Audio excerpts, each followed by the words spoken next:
Hello everybody, Mikey here, or Burns Post like I always say, and today I'm going to be talking about Danganronpa again. Now if you've been on the channel for a bit, you'll know that I love Danganronpa, and one of my favorite things from Danganronpa is the motives for each killing. It's just so interesting to me to see why someone would kill, so I thought it would be fun to make a top 10 of some of the motives. Now there's just barely more than 10, so if there's not anything on this list, assume that I just don't have too much to talk about it, or I just really didn't like it. One of the biggest contenders for the rankings on this list, if the motive would make me want to become the Blackened. Alright, let's get into it. Alright, starting off with the Danganronpa V3 motive, and damn, I didn't like this one at all. The idea of bringing the Neo world back is pretty interesting, but just for a key card? See, if it was to have the big reveal of the world being destroyed, that'd be pretty cool, but the world isn't destroyed, it's all fiction! So this motive kinda sucks, because it doesn't really lead anywhere. Damn, 2 Danganronpa V3s in a row. Well, I have some better reasonings for this one. The motive videos always hit me because I like the added peril it adds for the characters. However, say it with me, it gets undercut by the ending. Like, we don't even know if any of those people are real or they're just actors for the game. Also, the gimmick of it being switched among the students is a little confusing, but also kinda cool at the same time. Alright, so coming in at number 8 is the transfer student. So this one was hard to rank for me because I really do enjoy this motive, because I really do wonder what would happen if Angie were able to do the ritual. Would Team Danganronpa bring in a guy who looks like Rantaro? Or does Monokuma really have the ability to raise the dead? I'm not doubting him, he might actually have that ability knowing Monokuma. Anyway, the reason why I got number 8 is because how unrealistic it is. Like, it's not even the reason why Kyo killed anyone in the chapter. I don't think anyone but the student council team thought it was gonna work, so it's not the best motive to kill for. Alright, so this is our first Danganronpa Trigger Happy Havoc motive, and yeah, it's the weakest out of the bunch, and it's the $10 million one. Like, I like how it works with Celeste, but the majority of the people there didn't really need the money. Sakura was already the trader, Togami was already loaded, and I imagine Toko has some money due to being a famous author. Heck, when I was playing the chapter, I didn't really even consider Celeste until the trial because I thought she'd be loaded with gambling winnings. I like this one because I feel like it could really get someone to kill. Like, if I was in the killing game, I'd think about it. I don't think I would do it, but I would consider it. But the thing that holds it back for me is just compared to the other motives in Trigger Happy Havoc, it's kinda weak in comparison.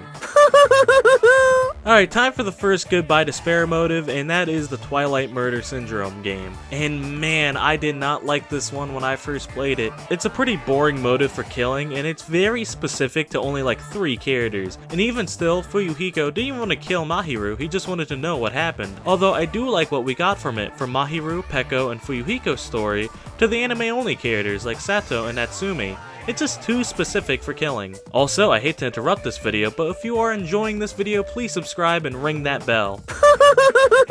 Alright, now we're getting to the motives I love, and one of my favorites is Sakura's betrayal. It really shows how even the toughest of the Trigger Happy Havoc cast can be foiled by Junko/Monokuma, that the only way to beat Junko is with hope. But that's another topic for another day. Anyway, this motive works great because not only does it give the others a reason to kill Sakura, or just in general, but it also leads to one of the saddest and best parts of Trigger Happy Havoc.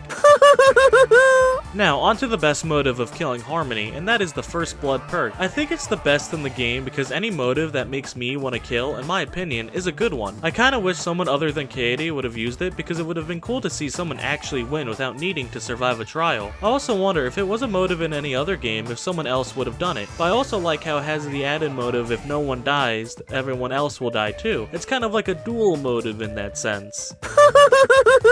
Now, onto Goodbye Despair's best motive, and that is the Funhouse/Starvation. Again, it's one of those motives that I think would make me kill if I was in the situation. It also shows how much more brutal Junko/Monokuma can be when they're dealing with people they don't like. Just seeing everyone slowly starve and lose hope is amazing.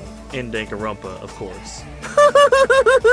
Alright, so I'm kinda cheating with this one, but I needed to include this somewhere in this video because it is one of the most horrific ideas in Danganronpa, and that's having loved ones in a killing game motive from Ultra Despair Girls. Now, Makoto only mentioned it in passing, saying they stopped the first killing game before it even got that far, but truly that is one of the more twisted things Junko has made in the games at least. And again, if it ever got used, I think that would make a lot of people kill.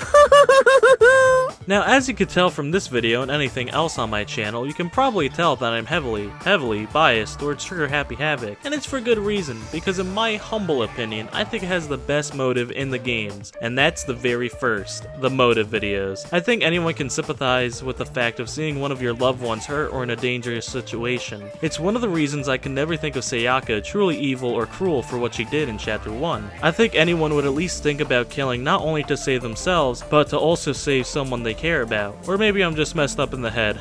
And with that, my top 10 Danganronpa motives are done. What did you guys think of this list? Is there any motives you wish I put on that I missed? Let me know in the comments down below. Thank you all for watching, stay safe out there, and may the stars shine down upon you. Bye!